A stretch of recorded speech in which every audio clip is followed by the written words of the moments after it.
Xin chào mừng tất cả các bạn đến với clip hướng dẫn của trang vườn sen đá.vn. Hôm nay mình xin giới thiệu với các bạn một phương pháp nhân giống sen đá với những cái ly nước như thế này. Đầu tiên chúng ta sẽ cần những lá sen đá còn tươi như thế này. Các bạn lưu ý thì chúng ta sẽ chọn những lá sen đá càng to, càng khỏe thì tỷ lệ nảy mầm sẽ càng cao. Thứ hai là chúng ta sẽ cần những cái ly nước như thế này. Các bạn lưu ý là chúng ta sẽ không đổ nước đầy ly ha, chỉ cần gần miệng là được. Và cuối cùng chúng ta sẽ cần những cái màng bọc thức ăn như thế này. Và chúng ta sẽ tiến hành bọc cái màng thức ăn này vào ly.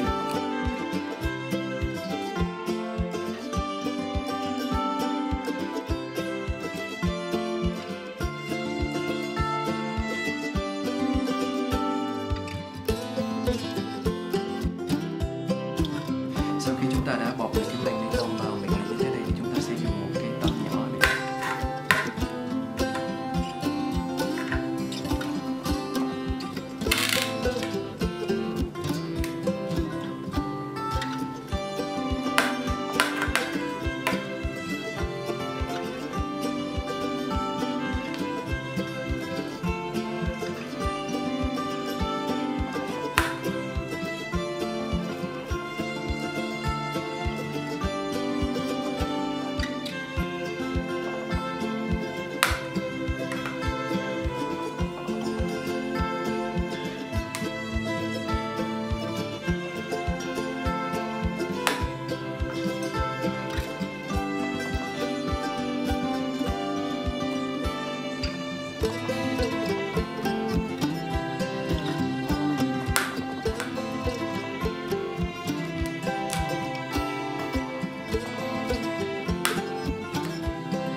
Chỉ với những bước đơn giản như trên thì chúng ta đã có xong hai cái ly như thế này.